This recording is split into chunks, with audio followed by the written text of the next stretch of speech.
ओम नमः शिवाय। ओम नमः धन्वंतरि। भगवान धन्वंतरि आपको पूर्ण आरोग्यता प्रदान करे। इसी कामना के साथ मैं आज आपके सामने एक ऐसे ज़बरदस्त नुस्खा लेके आया हूँ। एक अक्षीर दर्दान तक तेल का। आपके चाहे कितना भी भयंकर दर्द हो रहा हो, उसके इस्तेमाल से कैसा भी दर्द हो, एक बार आपको दर्द से तुरंत राहत दिलाएगा। और बहुत शीघ्र ही इसे आपका वात रोग से रिलेटेड चाहे कैसा भी दर्द हो, तत्काल प्रभाव से रिलीफ दिलाएगा। इस तेल का प्रयोग आप भयंकर दर्द में या पैरालिसिस लकवा ग्रस्त अंग को सही करने में इस तेल का प्रयोग किया जा सकता है। हालांकि इस तेल को बनाने में कुछ मेहनत है, लेकिन यदि आपने इसे बना करके अपने चिकित्सालय में या अपने मरीजों पे इसका प्रयोग किया तो निसंदेह भगवान महादेव और भगवान धन्वंतरि आपको यश की प्राप्ति कराएंगे। अब मैं अक्षय तेल के नुस्खे की तरफ आता हूँ। अब करना क्या है अपने को, इसके लिए सबसे पहले अपने को धतूरे के जो पंचांग है, पांचों चीज़ें उसकी, या धतूरे का पूरा साबुत जो पौधा है उसको ही उखाड़ के अच्छे पानी से, साफ पानी से धो करके उसको किसी इमाम दस्ते में कूट करके उसका आप सब रस निकाल दें। ये रस लगभग 2 लीटर तक होना चाहिए। अगर ऐसे नहीं निकले तो आप मिक्सी में डाल के उसमें थोड़ा सा पानी मिला के भी रस निकाल सकते हैं। अब ये रस 2 लीटर होना चाहिए और 2 लीटर रस के अंदर आपको आधा लीटर यानी 500 ml ये बिजली का तेल आते हैं, जो ट्रांसफार्मर होते हैं उनके अंदर जला हुआ तेल निकलता है जो वेस्टेज होता है, 500 ml वह होना चाहिए तेल लेना है। और 250 ml अपने को सरसों का तेल लेना है और 250 ml ही तिलों का तेल। ये टोटल 1 लीटर तेल हो जाएगा।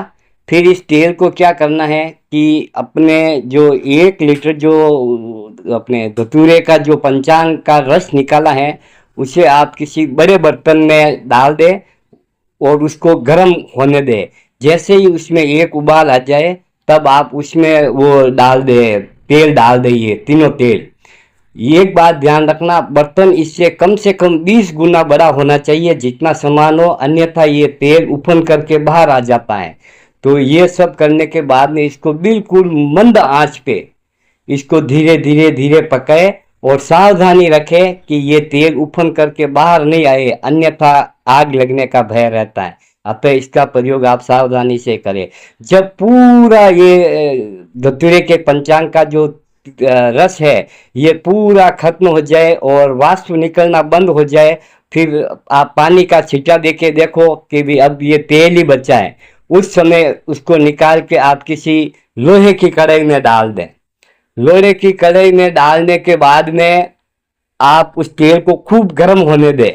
गर्म होने के बाद में उस तेल के अंदर आप 50 ग्राम कबूतर की बीटें और लहसुन की कलियां, छिली हुई लहसुन की कलियां ये भी 50 ग्राम, 50 ग्राम नर लौंग, 20 ग्राम जावित्री, 20 ग्राम जायफल, 20 ग्राम सौंठ और तंबाकू के बीज या तंबाकू के अपने जंगली जर्दा आता है ना, उसके आप पत्ते ले लो, ये 50 ग्राम। और मालकांगनी के बीज 50 ग्राम ले लो। और बाकी फिर लास्ट के अंदर इसके अंदर आप 50 ग्राम कुचेला के बीज आते हैं, जो कुचेला होता है उनके बीज होते हैं। इन सबको डाल के फिर उसमें आप 50 ग्राम काले धतूरे के बीज ये डाल के इस तेल को आप इतना गर्म करो कि ये सब चीज़ें काली पड़ जाए।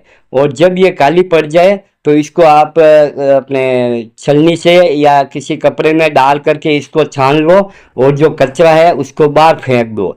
फिर इस तेल को आपको क्या करना है, किसी कांच की बड़ी शीशी में डाल दो। जो भी तेल है वापस तेल तेल ही बचेगा। लगभग 750 ml तक ये तेल आपका निकलेगा, 750-800 ml तक। फिर इस तेल को आप किसी कांच की एयर टाइट शीशी में डाल दो, उसको अच्छी तरह से पैक कर दो।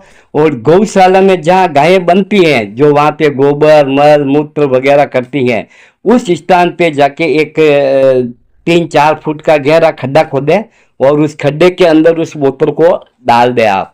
उस बोतल को डाल के वापस उसको बंद कर दें। 1 महीने तक इस तेल को वहीं पर आप पड़ा रहने दें। 1 महीने बाद आप उस तेल को बाहर निकालें। तेल को बाहर निकालने के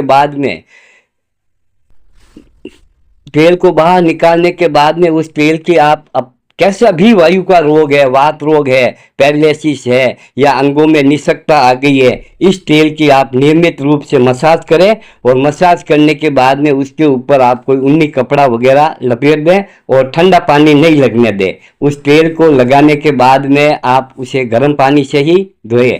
भगवान भोलेनाथ जी और धन्वंतरी भगवान की कृपा से आपको जिस कई मेडिसिन लेने से या कई प्रकार के तेल का इस्तेमाल करने के बावजूद भी अगर आपका दर्द सही नहीं हुआ तो एक बार इस तेल को बनाइए और भगवान की कृपा से दर्द से मुक्ति पाइए।